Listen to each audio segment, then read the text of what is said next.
Welcome to the Mind Solution podcast with Sara Maude. The Mind Solution podcast is for leaders like you who are passionate about well-being in the workplace because you understand that a strong, resilient and happy workforce is the key to your organisation's success. The Mind Solution podcast is here to help you. So join us every week where we'll share with you powerful insights, strategies and know-how to ensure that your people and your organisation are truly thriving from the inside out.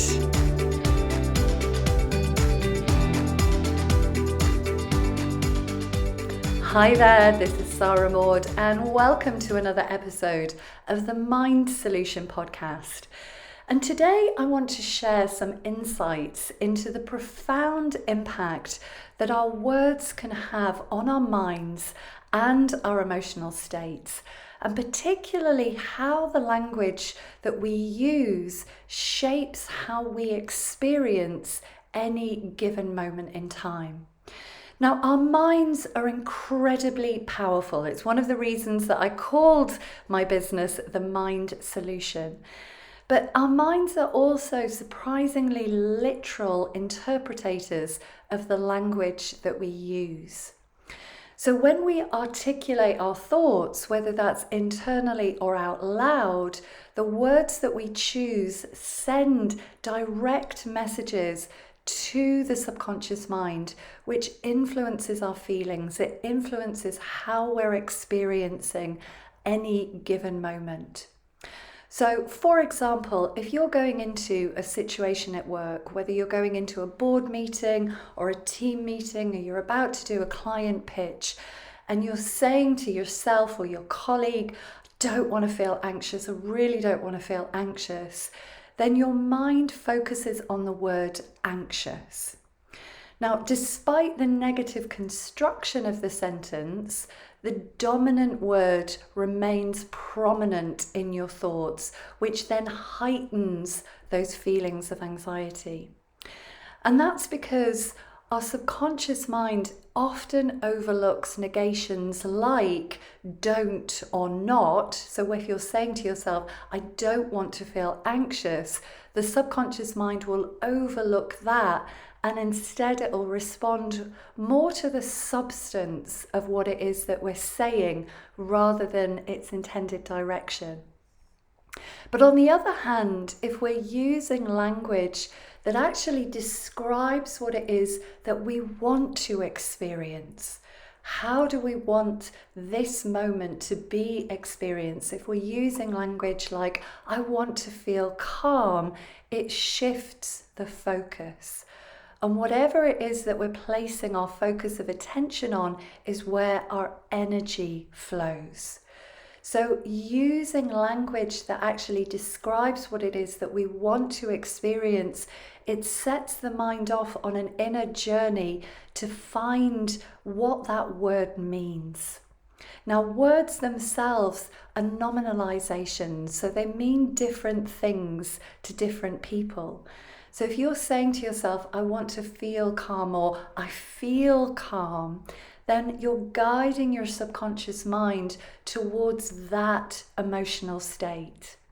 Now, it might sound ridiculously simple, but this subtle shift in language can really alter our emotional state. It can steer us away from creating what it is that we don't want to experience to creating what it is that we do want to experience.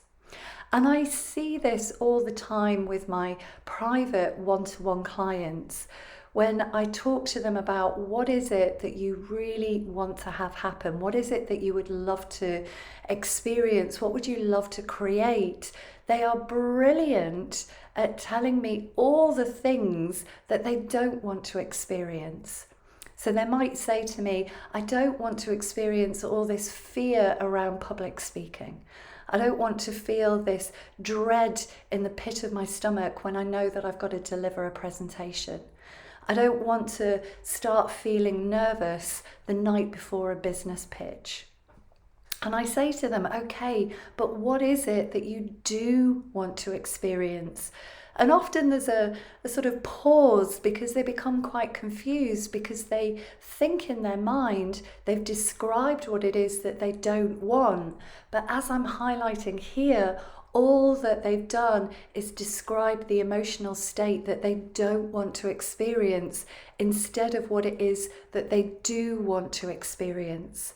So they want to experience, in the example of public speaking, they want to experience feeling calm, feeling relaxed, feeling in control, feeling grounded. They want to feel in control. They want to feel stable. They want to feel balanced. They want to feel confident. They want to feel like whatever happens, whatever questions come up, they know that they can handle them. That's what it is that they're really wanting to experience. But as human beings, we've got very good, and I'm not really sure why, if I'm honest, but we've got very good at focusing on what it is that we don't want to experience. So we're always creating what it is that we're describing in that internal world, that internal reality. And it's amazing just how simple adjustments can lead to really profound shifts in your mental landscape. And I really noticed this when I first started training as a solution-focused psychotherapist and hypnotherapist more than 12 years ago, just what language people were using to describe what it is that they wanted. So my invitation to you is to be really aware, really self-aware and mindful of the language that you're using, your choice of words, especially when you're expressing your emotions or you're setting intentions for how you want to feel. And if you catch yourself saying what it is that you don't want, is to just stop. To just take a step back, to rewind, and then express that sentence again. And this is something that I learned very, very early on. And because I just practiced it, I became, I wouldn't say a master or a guru, but I became very good at recognizing just old habitual ways that I had been expressing myself and expressing what I didn't want, and instead using the words, the language to express what I did want to experience or what it is that I wanted to create. So have fun with this. Just enjoy this new level of self-awareness and play with changing that mental language of your mind and noticing what results that yields for you. Now, if you are struggling with your mindset, then you can reach out to me directly on the links below. If you're an organisation that would love to teach your employees about how the mind operates and how they can utilise the power of their mind for employee well-being and high performance, then again, do feel free to reach out. But until next time, have a wonderful day. Bye-bye for now.